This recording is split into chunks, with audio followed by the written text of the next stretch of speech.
All right, welcome everybody to Friday. We're going to be talking more about the media today. We talked a little bit about the absolute state of science journalism last time.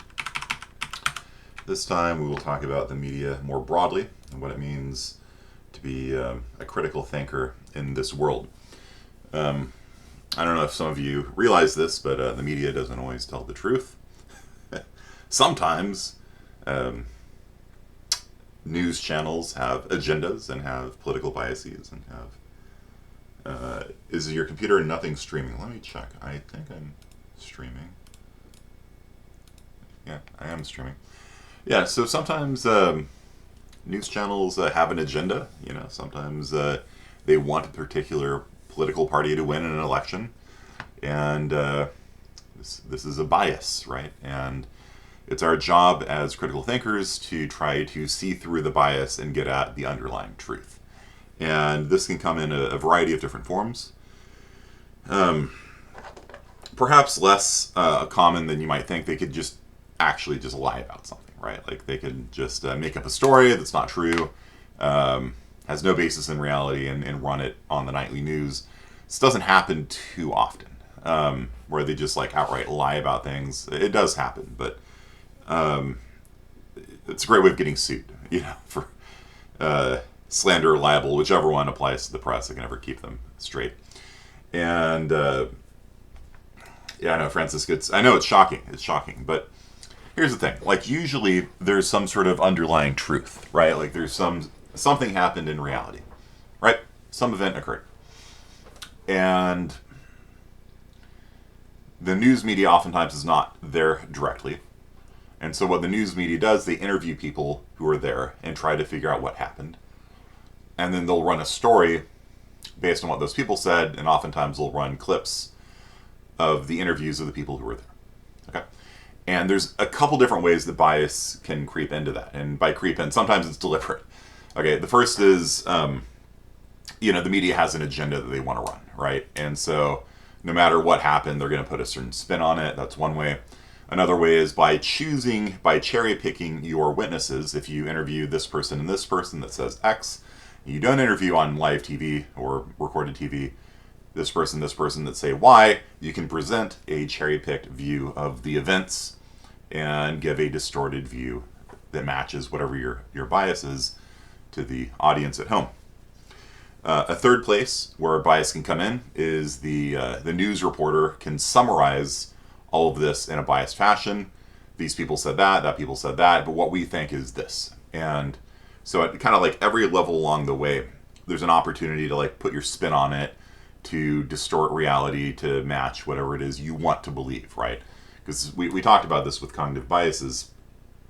There's two Kearneys. Is it really? Interesting. Right, you need to be very careful, and you need to train yourself as a critical thinker that when you watch the news, that there's a possibility that they're lying to you. Usually it's not like an outright lie. Like I said, usually there's a strong possibility though they're going to cherry pick. Before the State of the Union address, I don't know if you remember me talking about cherry picking, how politicians love saying, when I was in West Virginia, I talked to this old woman, and she said, I watched Joe Biden's State of the Union address that night. There was this little kid in the audience, and they kept cutting to the kid who was clapping. And my daughter's like, "Who's that kid?" I'm like, "I don't know. Like, he got a seat next to senators and stuff like that. So obviously it's pretty important." And sure enough, Joe Biden said, "And in the audience is little Danny. He's 8 years old. He can't afford his insulin." And his parents said to me, I'm like, that's exactly what I'm talking about. Cherry picking, right? So there's like level after level of ways where bias can come in. And so how do you counter that, right? The easiest option is just to watch an opposing politically, a news outlet that has opposing political views. Because what they'll do is they will interview the people that saw Y, the witnesses that saw Y, and ignore the people that saw X. So what you're going to get is a different set of facts, right? So you're going to have two people that said, I saw this. You're going to have two people that said, I saw this. And the different witnesses are oftentimes going to appear on different news outlets. And so that's just an easy way of trying to get a more balanced and nuanced view of what actually happened. Also, their spin they put on it will be different. And oftentimes the spin that media outlets put on their stories come straight from the political parties. Like, this is almost handed to them, I would say. I don't think it's actually handed to them, but it sure seems like that sometimes. So that's a simple way. You just watch people. You just watch two different stories on the same topic. Anytime anything's politically loaded, like right now we have the Supreme Court justice hearings. Right, Ketanji Brown is currently being grilled in the Senate, and watch different news outlets on how that's going, and you'll get a more balanced view. So that's one approach. Another approach is primary sources. I've said this many times in this class, but like, if you want to know what actually happened at the Supreme Court hearing, all that is available. You can watch it on C-SPAN. I'm sure C-SPAN has a complete record of the entire Supreme Court hearing, nomination hearing, with the senator and Ketanji Brown and all that stuff, like live. You can just watch all the video footage yourself. So if it's really important, and like the news outlets are saying very different things about what happened, then what you can do is you can dip into the primary source and actually look at what the primary source says. It takes time and it takes effort, so most people don't do that. But sometimes if it's important, like, you got to do that. A good example of that would be the Kyle Rittenhouse trial, right? Where there were very different things being said in the media, right? If you look at what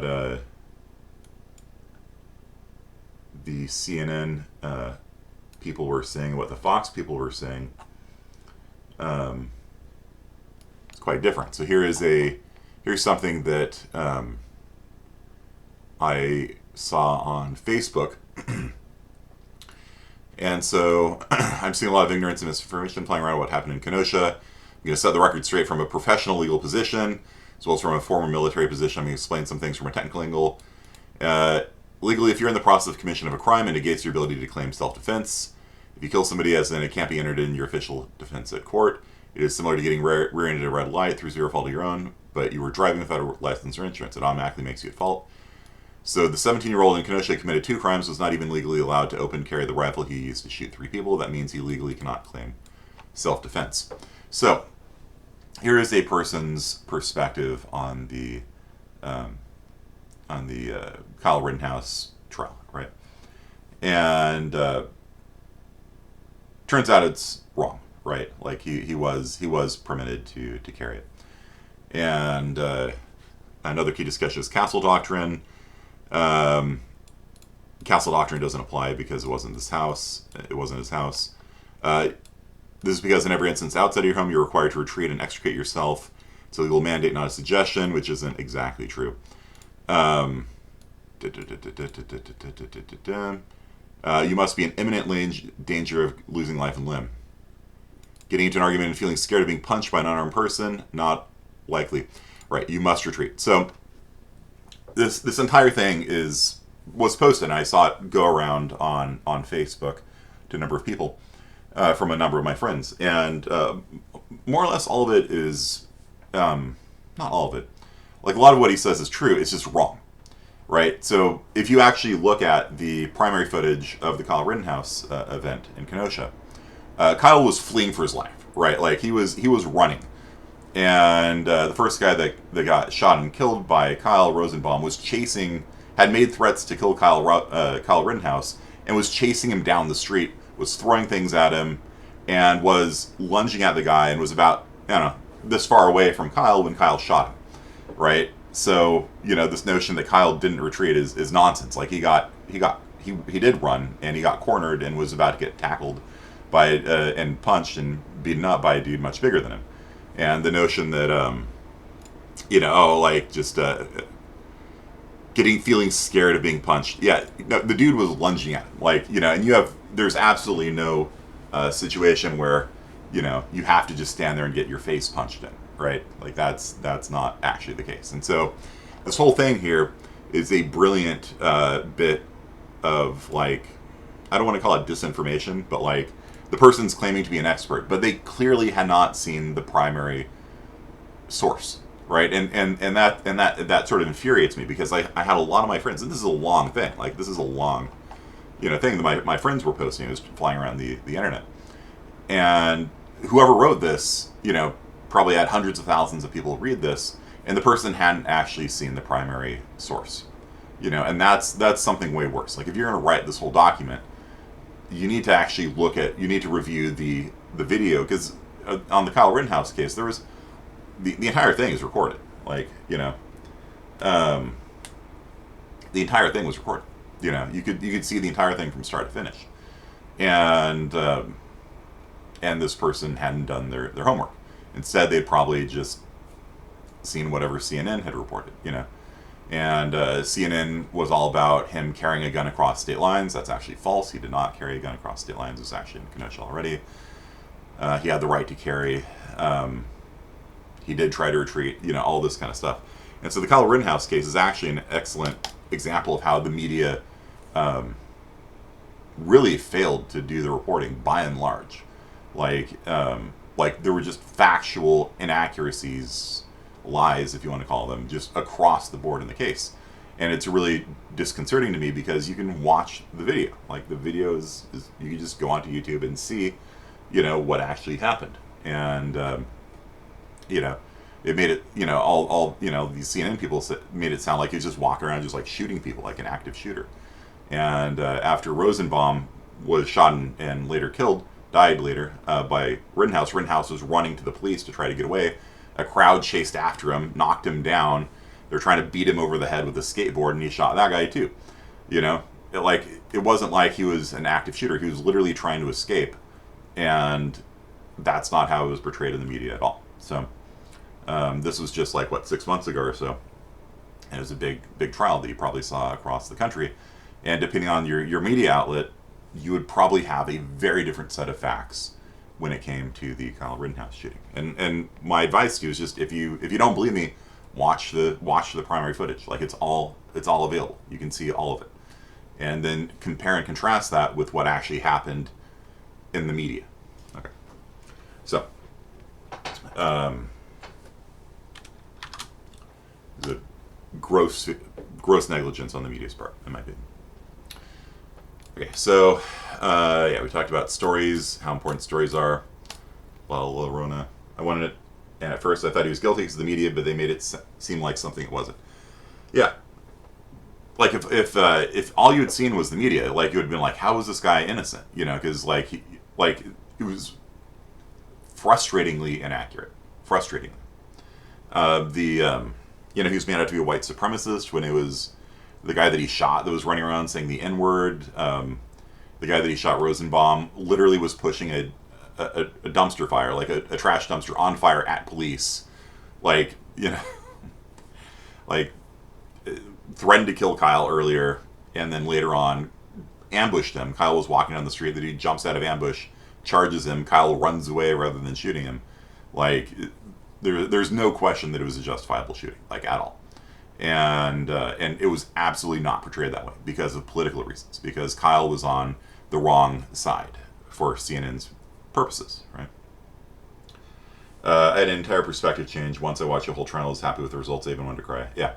If I watched probably 20 or 30 hours of the trial because it as somebody who teaches critical thinking, I was just like what? Because usually, maybe I'm naive, but usually the media is not this bad, and the media was really, really inaccurate when it came to the Kyle Rittenhouse trial. It was really that bad. And as far as I know, they've never apologized. They've never, had to be held accountable for it. All right. So so cherry picking is a big thing. Comes to media bias. You pick the witnesses that you want to talk about. The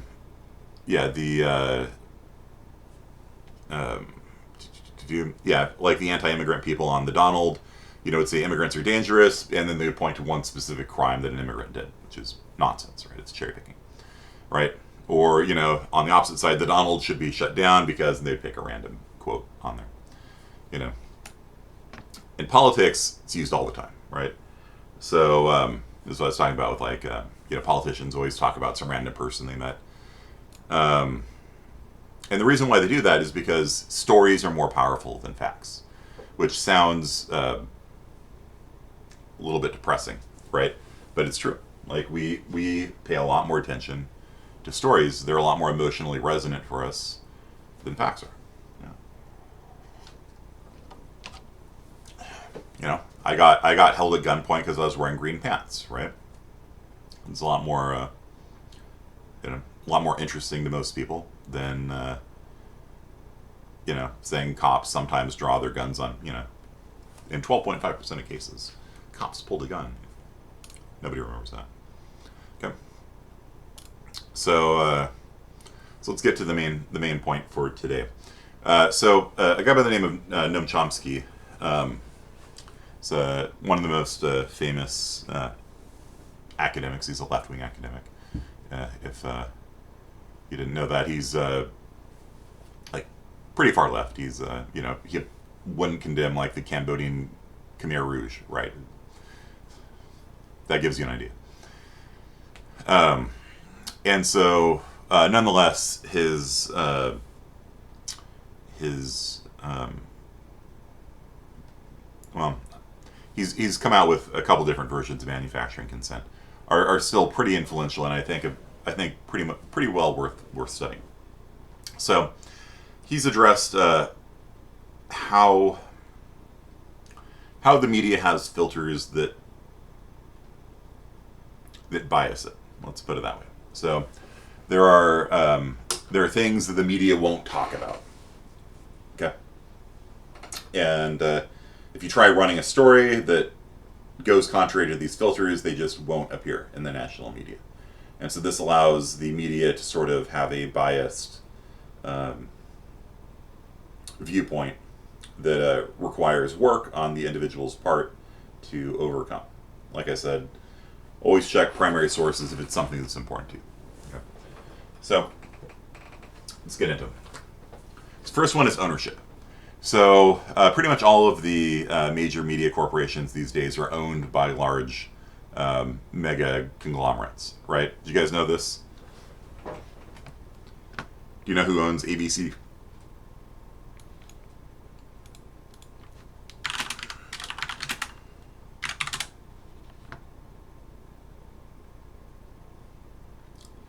Yeah, Disney. Right? Mm-hmm. So, if ABC News is running a story about Disney, it's unlikely to be a negative story.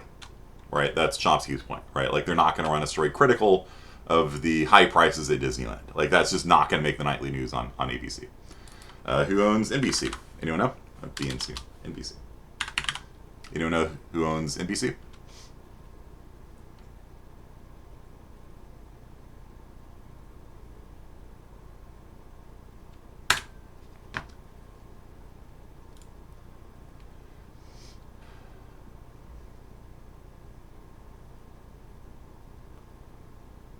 Comcast, your internet provider. Okay. And also Universal Pictures. Okay. What? Yeah. Mm-hmm. And who owns CBS? Fun game, isn't it? They're owned by Viacom.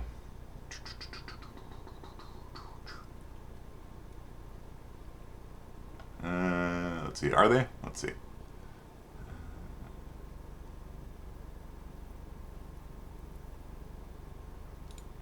Paramount. Okay. So movie theaters. So Universal owns NBC. Paramount Pictures owns CBS. It looks like. And they're Viacom before this year. Okay. So they own Paramount Pictures, CBS Television, including the CW, MTV, Nickelodeon, Black Entertainment Television, Comedy Central, Showtime. Yep. And then Fox is owned by Rupert Murdoch.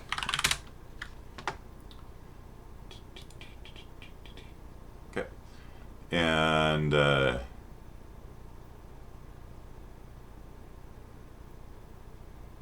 they own Fox News, Fox Business, Fox Sports. I think they own like. Do they? No. Okay. I thought they own Sky Networks. Let's see. I'm misremembering that.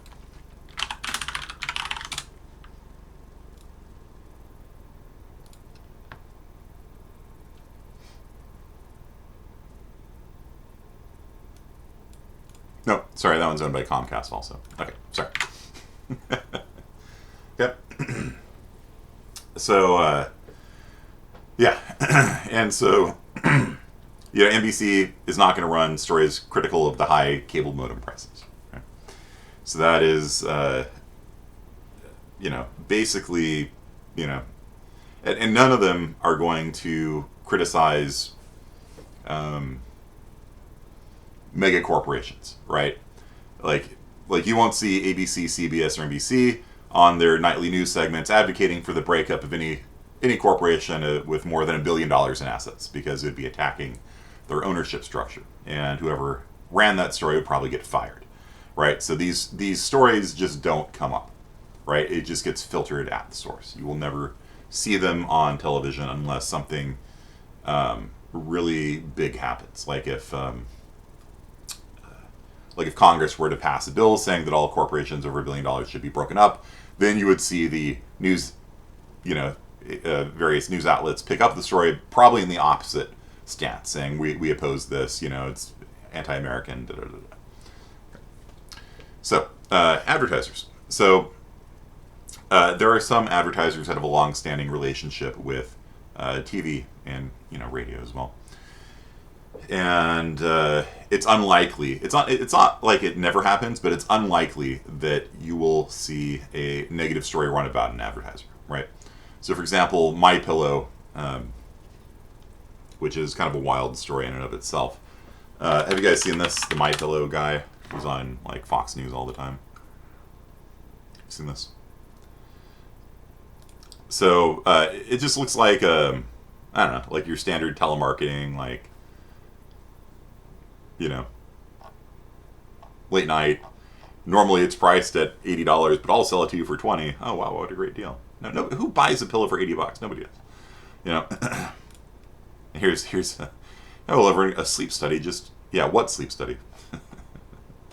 Right. So what's wild is that this guy was a friend of Trump's and was like going to the White House, trying to lobby Trump, on the election results and things like that, which is like really hilarious.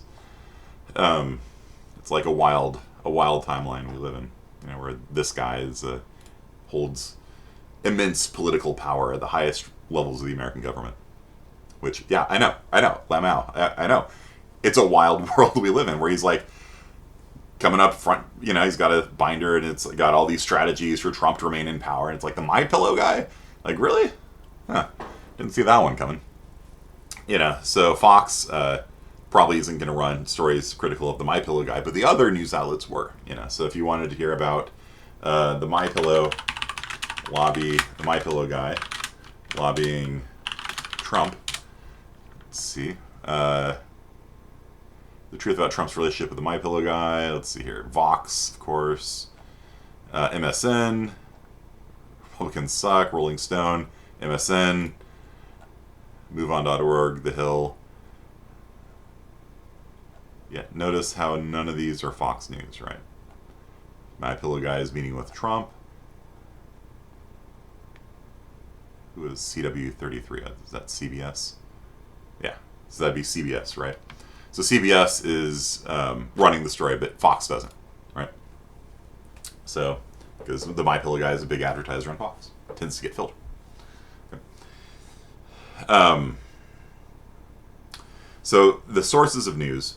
So like when you interview like, let's say a politician, right? Let's say you're doing a news story on some new bill that's in Congress. You interview a politician. Whatever viewpoint the person you interview has, that tends to, get through to the story, right? And so, that viewpoint is reported. Other opposing viewpoints oftentimes get ignored. Like I said, that's one of those sources of bias, where you can pick and choose which people you interview for your story, And then also you can choose how to present those facts. There's like, you start getting more and more removed from reality by the time you get to the, nightly news and you're reporting on the segment. And so oftentimes the viewpoints of the sources are just reported uncritically, right? And it's your job as a critical thinker to cut through the nonsense. Okay? So it's your job as a critical thinker to actually try to determine reality. It's not easy. It takes work. Okay? And the news doesn't make it easy for you. Okay? So, good luck. Because if you don't do that, you're just going to get tugged around by whichever, internet witch hunt or, big, everybody, has to post this on their Facebook, or, the news is outraged about something, you get outraged. You have to learn to see through the bias to try to figure out what actually happened. It's really important if you're going to be a critical thinker in life. So, Flack, I kind of present Flack a little bit differently from how Chomsky does, I think. But basically, Icy Flack is pushback against the media. So if there's a big story and you're not running it, people will get mad at you. Why are you not covering the story? And so if something is actively hurting their reputation, they might run a story anyway. The most classic example of this would be the Monica Lewinsky story, which came out in the 90s. I don't know if you're familiar with Bill Clinton and Monica Lewinsky. They were in a consensual relationship of sorts, and basically it led to him getting impeached at the end of the day, because he went under oath and sort of danced around, whether or not he had a relationship with her and stuff like that. And what happened was the media didn't cover the story, which is really interesting, right? Because, you think it's this big, scandal. No, the media covered for Clinton. They just basically tried to kill the story. They just wouldn't cover it. Lewinsky was offered a job, I think, Estee Lauder or something like that. We'll just give you this cushy job. You get a job there designing purses. Just don't say anything. The media was complicit. They're we're just not going to cover it, and they're just trying to cover it up. And what happened was Drudge Report, which was an internet news aggregation site, which is still around today, which has just the worst website design ever. It just looks like it was made by a middle schooler using Notepad and HTML tags they just learned. Still around to this day, and I still check it occasionally just to see if I'm missing something, because oftentimes they will run stories that other people don't run. And they ran the story of the scandal. And basically, this was the first time the internet had the ability to coerce the mainstream media to do something. That the internet was just picking up steam then, and this made all the rounds on the internet, and everyone's talking about it, and the news weren't. And so what happened was the news were basically bullied because everyone's why are you not covering the story? And so eventually they had to sort of pick it up and report on it, and eventually Clinton got impeached over it. That is a wonderful UI. I know, right? It's just text, underline, bold, done. There's my hyperlink, done. It's my webpage. You don't need Web 2.0. What is this? So the Clinton story was definitely the most famous example of flack, where people are why are you not covering this? You're looking pretty complicit in the scandal right now if you don't cover it. And so eventually they had to. And you'll nowadays it's pretty common for they actually do a segment on the internet. They'll have a reporter be so breaking news on the internet today, and then they just kind of report on what the internet's talking about. Just kind of a weird thing. They're the news agencies, but they just have somebody who just checks social media and just reports on what the on Reddit today. The Wall Street Bets is. Do you guys remember that from? What was that last year? Wall Street Bets, or was that this year? Can't keep track anymore.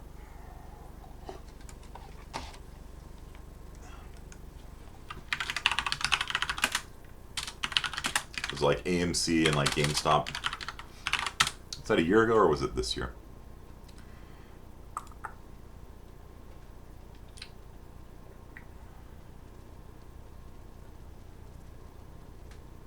21. Okay, well, it's the last year. Okay, yeah, so everything blurs together in the pandemic. Yeah, and so like basically Reddit did this thing where they were like buying all this GameStop stock, and they're trying to force like these people had shorted GameStop, and so they're driving the price up to push these people out of business, and it eventually drew so much attention the media covered it. Right, ended up resulting in like hearings in Congress, like Robinhood, which was what a lot of people were using to buy the GameStop stock. Got called in front of Congress because they stopped allowing people to buy it. They would only allow them to sell it, which was trying to push the price down. I don't know. It's interesting. It's an interesting story. So, and then after 2001, Chomsky came out with an updated version of manufacturing consent, and he said after 2001, anything critical of the war of terror gets suppressed. And I don't think that's the case anymore. I think that was probably the case for about 4 years, probably, from about 2001 to about 2005. Basically, if you weren't like all gung-ho over the war in Afghanistan and Iraq, then you were a dirty, lousy communist traitor. And if you remember, like, and it wasn't as bad as all that, right? Like, the Dixie Chicks got criticized for not being for the war. And they got, like, a Rolling Stone cover, right? So, yeah, this one here. 2003, right? So, Entertainment, sorry, not Rolling Stone. And so it's 2003, and they're already making front page for being critical of the war, like, you know, celebrating their anti-war stance. So it really wasn't as strong as all that.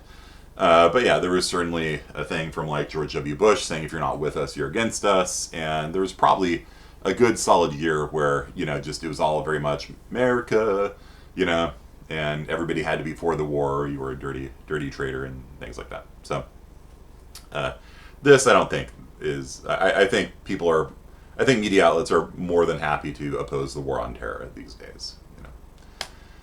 Okay, so 10:35. Okay, so next topic. Any questions about this first? So these are the filters that the media uses to choose what stories they run, and that's actually a very powerful bias. If all the media outlets are running stories on the same topic, that's what people talk about, right? Like it's the spotlight effect, right? If everybody's talking about Harambe on the nightly news, then people on social media will pick that up. Like, oh, well, what do you think of the Harambe shooting? You know, and this kind of stuff. And so they have a very powerful ability to sort of control the narrative that people talk about. The internet's kind of thrown a wrench into that equation because now the internet will just talk about its own thing because things will go viral on the internet whether the media wants to or not. But the media still has a very powerful ability to affect what we're talking about, what our national dialogue is about, and they suppress certain topics from the conversation. No questions? Okay. So media imperialism. So when all mainstream media outlets run the same choice of stories, it filters out alternative topics. That's what I'm talking about. So basically, if everybody's talking about one thing, then they're not talking about other things, and there are always interesting stories out there to be talked about that just don't get any oxygen. Okay. So despite Fox and CNN both having opposing political views, they're both owned by large corporations, and so neither of them run anything really critical of large corporate structures. I'm not even saying large corporate structures are bad. I'm just saying they just won't run them. You know, it's part of the filter. Right? And over time, more and more media outlets have been consolidated. So most newspapers and radio stations are now owned by one corporation, right? Iheart Media being one that owns probably the majority of all radio stations in America right now. And if you hear a news story on one Iheart Media station, you'll probably hear the exact same words on another station as well. So here we got Comcast, News Corporation, Disney, Viacom, Time Warner, CBS. You can see that there's very few different owners in the media world. This is 2014. We've seen it's not Viacom anymore, right? And Time Warner. Yeah. Where's ESPN? Yeah, ESPN is owned by Disney, right? Not Nick Jr. Yeah, they're all part of the conspiracy, man. It's not really a conspiracy though. It's just it's just the nature of the beast. When You're not going to report stories that, Nick Jr. is not going to come out against, MTV, right? Or whatever. So basically,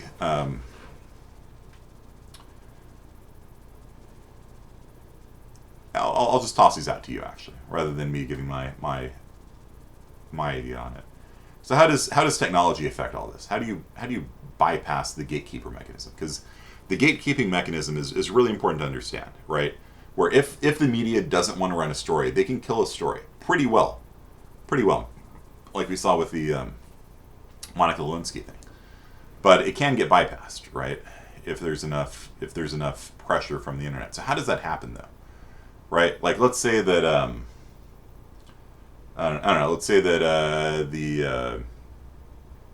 the leading member of the House Ways and Means Committee, I don't know, was seen like shooting somebody in a dark alley, and the media for whatever reason just like does not want to run this story. How does that get bypassed? How does that story get out? Please post on the internet now. And for those of you watching the recording at home, how does that gatekeeping mechanism get passed? If the media wants to kill a story, because like if you just post it on social media, like nobody's going to see it. How many followers do you have? Like not that many. Even if 5 people share it, like how does that actually happen that a story goes viral and bypasses the mechanism? Because we have social media, we can talk about whatever we want because the public people in the media can see it. Yeah, but how does it actually work? Like, how do you actually get?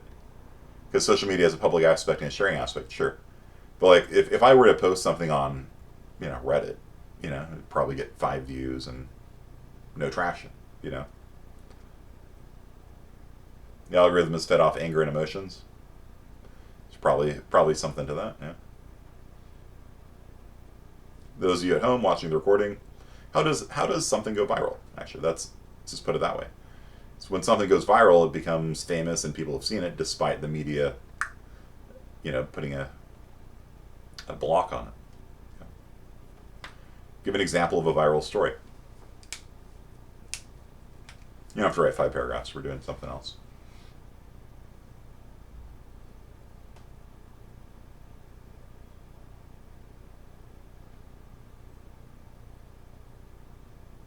Just randomly, or maybe a celebrity promotes it. Yeah, that's a big thing. So like, the Me Too movement was pushed by Alyssa Milano, right?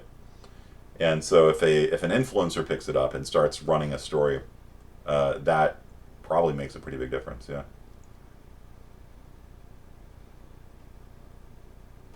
I feel like social media pushes past the gatekeeping method because of how one person reposts a small post, everyone follows them to see it.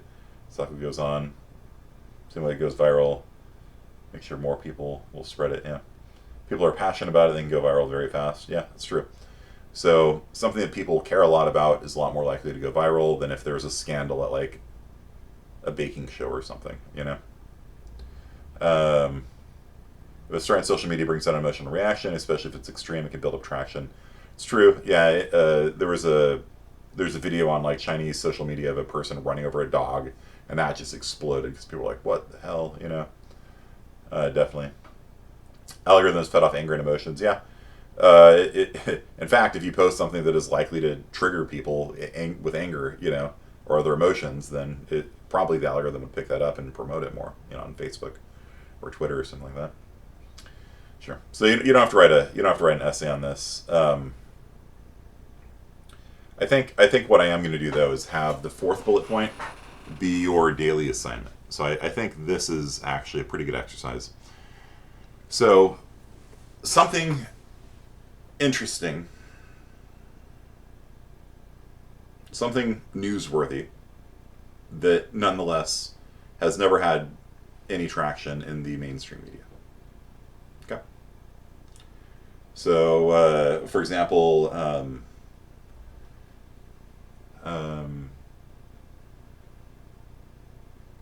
and over the years, there have been so many cases. Like, okay, it's like in the American mainstream media, and so foreign news are often just an easy pickup, on it. like right now, what's in the news? Like the Ukrainian conflict. So you can't really use the Ukrainian conflict as an example because it's covered widely, right? If you food shortage, yeah, that's if you click on Google News or thing, see Ukraine war is number one. Ketanji Brown is second. So these are not being filtered by the media. Just these topics, right? Russia, text messages on the January 6th riots, dip in San Francisco.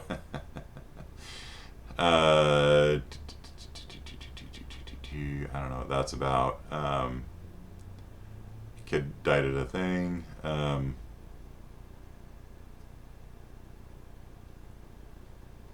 A bar with Hayden, some actress, whatever, who cares? Russia-Ukraine war. Some politician called upon to resign. Some people died in a thing. Kim Jong-un gets a Top Gun treatment. It's funny. Mariupol, Russia. Yeah. So basically, these are the top issues right now. And so if there is a important issue that you think should be covered that's not being covered right now, or something in the past that works too, then food shortage. I mean, Biden says there's going to be a food shortage. So it's getting covered, right? So something important in the world right now or in the past that just doesn't get any oxygen, isn't getting picked up by the news media. That's your homework for the week. Okay, post a link to the story, and just give a little 1-paragraph summary about it. Okay, so some things in the past that I've learned from this class was Indira Gandhi.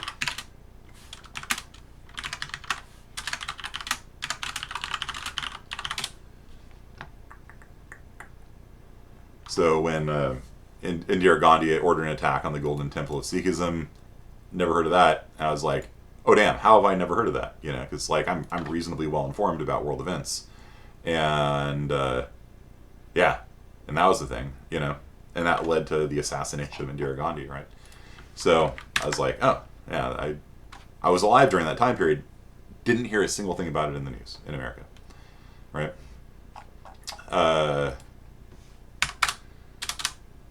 What are some other good examples?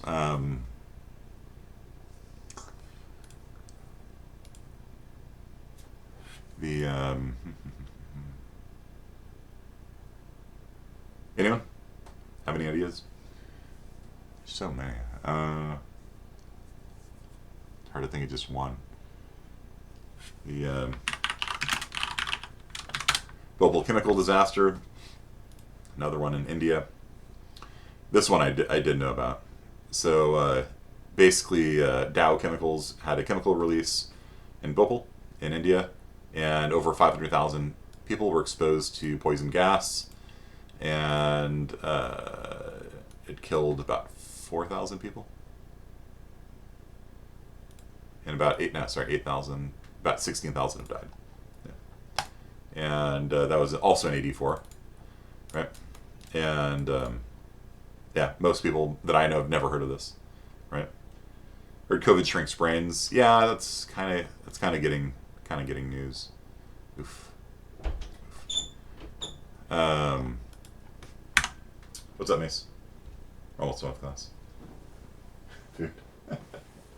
Thank you. Right. Appreciate it. Any other stories? No? You're gonna have to go out there and find them then. Find something that is newsworthy that just hasn't been picked up in American news. Okay. And that's all you have to do. Just find something newsworthy that didn't make the news in America. Easy. All right. So that's it for today. That's our topic on manufacturing consent. Yeah, that's the end of it. Okay, cool. And just remember, as you go forward in life, not even in this class, but just as you go forward in life, just remember that the media is not always accurate. The Covington kids.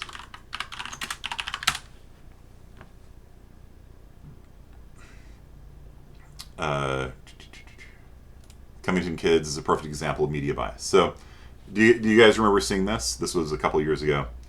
There was like this kid. What was his name? Sackman or something like that. What was his name?